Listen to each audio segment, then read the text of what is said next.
I love to do acronyms, and I was writing to Farmington where I used to speak years ago, and I still do, and I was thinking, okay, I'm talking about joy. What's an acronym for joy? Learning to jump over yuck. Because, like you said, there's a time we all need a friend, and there's things in our lives, and it's that ability to move beyond, through, or over. Okay, so my talk today is, are you the candle or the mirror?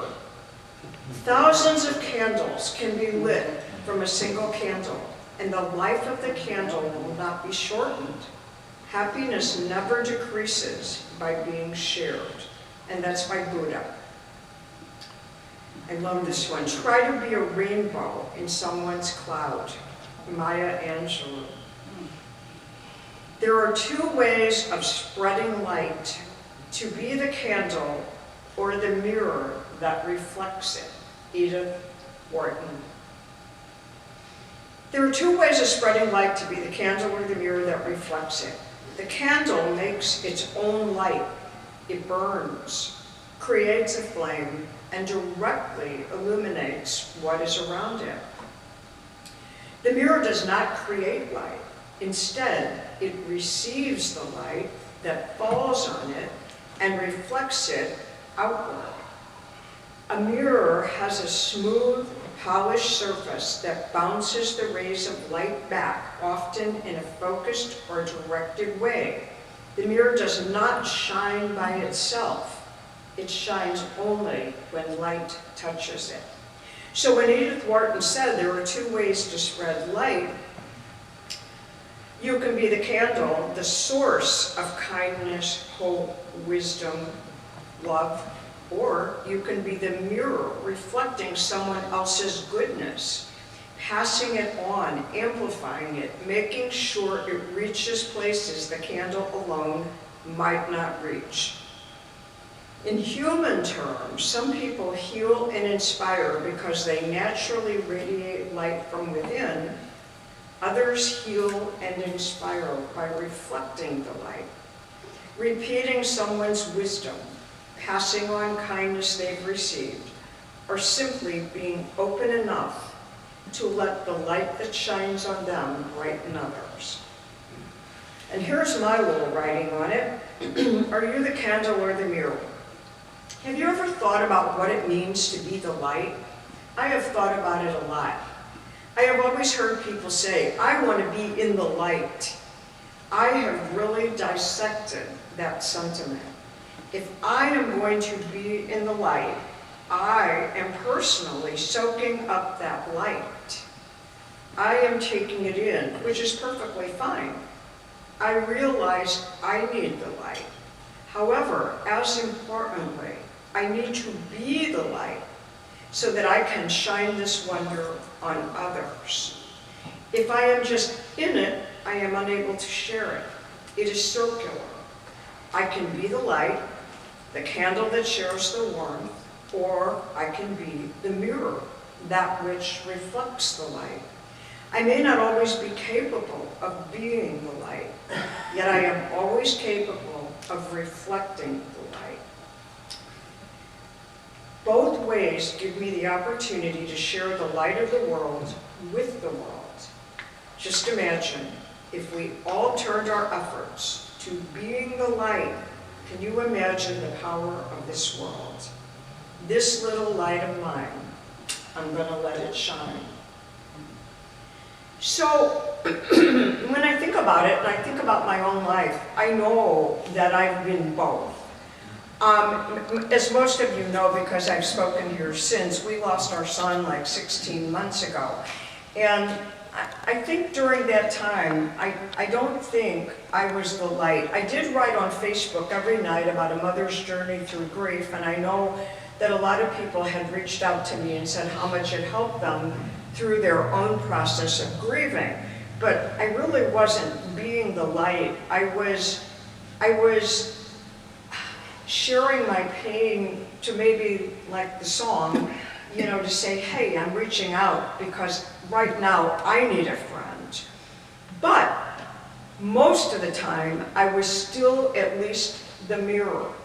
I was working at reflecting the light. Probably, well, definitely the one that got the brunt of all of it was my husband, because when I didn't know what to do with that level of pain, I mean, who else is going, to take it but the person who's sharing it with you? So I think about what is our role in this world and how do we let our light shine? Everywhere and anything. You don't need to be a speaker. You don't need to be a counselor. You don't need to be a doctor. You can be wherever. You can be at the grocery store and you just walk down the aisle and smile at someone, or say hello, or thank the cashier for being so kind as she's checking you out. And sometimes we just don't realize. So a few months ago, well actually it was around March, and I was taking my friend to the Apple store, and I might have told you this story, but I said in the car, oh God, I have to find something to do. I can't just spend all this time in thought. I know I speak on Sundays, but that's just one day out of 7. And so she was at the Apple store. When you go to the Apple store, it takes a while, to get everything done. And I started just walking around the mall, and I walked into Loft, Ann Taylor Loft, which I never have shopped. I don't think I ever bought a garment there. And this woman who was working that day approached me, and she just simply said, hey, have you ever thought about selling retail? And I went, no, never until this very moment. And I told her, I said, I lost my son, and I had just said in the car, oh God, I need something to do. Well, I absolutely love it. And what do I love about it? Number one, the people I work with. They are amazing. They are so kind, each and every one of them. I love working with the clients, and I'm very open, and like some of them will say, oh, well, you're so small or whatever. And I said, well, there's a reason for that. I lost a child, and that can cause you a lot of things. I cannot tell you how many women started to cry and said, I can't believe you said that, so have I. And then they start to tell me their story, and I'm able to help them feel better about their own journey. And also, I love clothes, and I love helping people look well in them. And so that's my job, is to help the people find what they want, and they're happy, regardless of what's going on in their lives. For women who like clothes, when they come in to shop, they're happy. And I think, okay, I can be that catalyst to help bring joy to these people. Just a little bit, because sometimes it's just kind of exciting to put something new on. It feels good, and it brings them joy for the moment. It's not going to change their life, but it gives them joy. And I mean, another thing that I love to do, and you guys might go, she's really crazy. I love, love, love doing memorial services, because that is an opportunity to really connect with these families who are in pain, and to not use the voice of many rabbis and ministers. Now we are here to mourn the loss of our dear brother, and they go on, and I go, no, you're not here to mourn the loss. You're here to celebrate the life that this person had, because we live circular. We are born, we grow, and we go. And that's how it works. And there is not one person, whether you are a king or a queen, you will still follow that circle, because that's our journey on this planet. And so I like to think that even during those times, I don't know that I do believe I do believe it brings joy, because I've had people come up afterwards and say, that was a very uplifting service. I feel much better after having heard, you know, what you were saying about this person, about life in general. So, as I think about why we're here, I really do believe that we are here to be the light. And when you think about it, you know, like Bruce Springsteen's song, you know, what is it? It takes a spark to start a fire. You can't start a fire without a spark. And when you think about us as human beings, we can light up an entire room. You know, we can go around and just be a little, I don't know, a little joyful bundle and smile at people. Give them a hug. I mean, I think maybe you have to ask, because some people don't like hugs, but that's okay.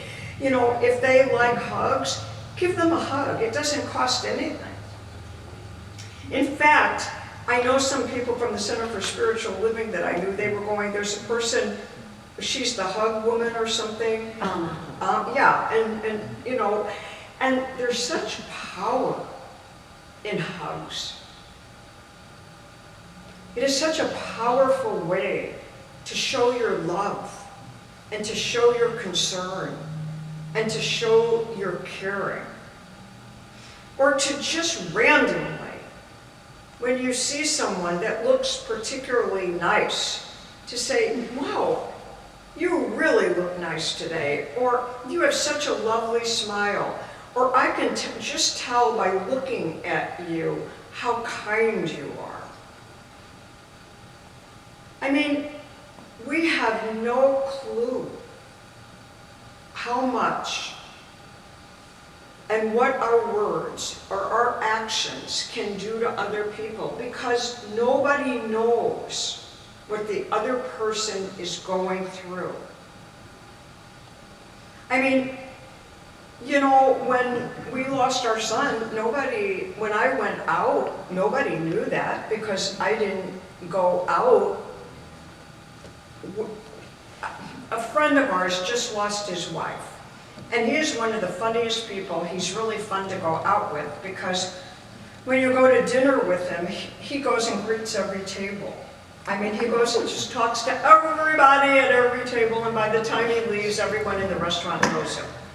And you can see they're laughing, and at the last one, we were just all invited to this poinsettia farm in Illinois. It's supposed to be absolutely fabulous. They have hundreds of different poinsettias, and they gave us cards and whatever. And he said, yes, I'm really great when I'm out, but when I go home to my empty house. And that's true for most of us, because, you know, sometimes nobody said life is a picnic. I mean, we're here, I believe our souls have contracts.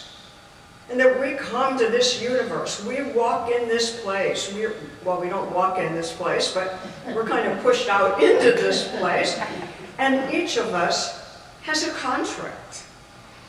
And some of us, you know, I mean, probably most of you in this room have done a lot of study on it, and a lot of it says we signed up for the contract.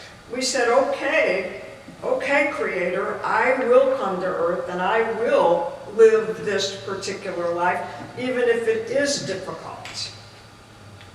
You know, and sometimes I think, well, maybe if I knew exactly how difficult it was going to be, I might have put some, you know, addendums onto that contract and said, maybe we could leave this one out.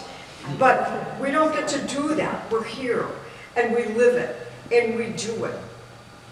And I don't think we have as much choice and free will as we think. I think we have two choices. We can live by man's law or the source's law, God, Buddha, whatever you want to call it. But those are pretty much our choices. We think we have all this free will. But if you're just sitting in the wrong place, like what did you just say? I read that too, North Carolina, South Carolina. You happen to be in that place and somebody comes in, your contract is up too.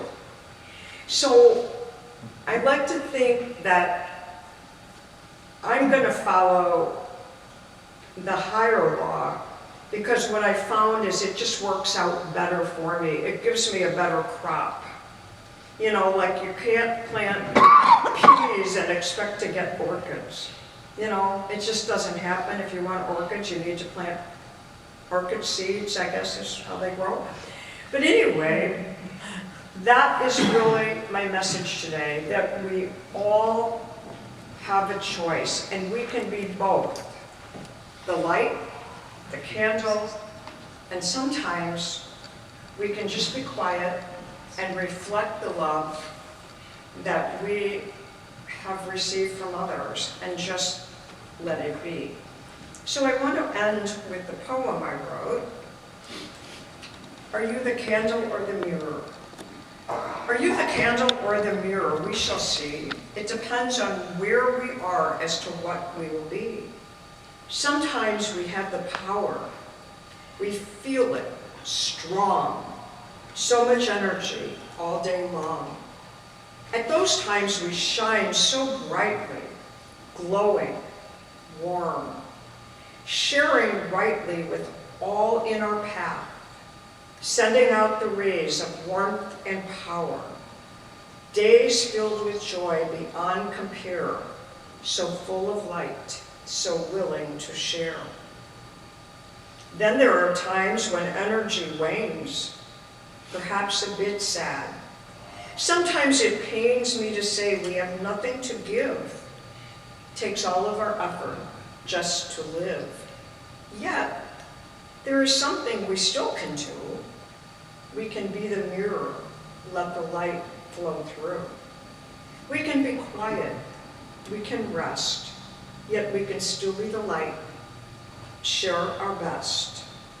Just sitting, sharing our love, being peace like the soul of the dove. Whether the candle or mirror, whichever we are, we can always shine brightly as a magnificent star.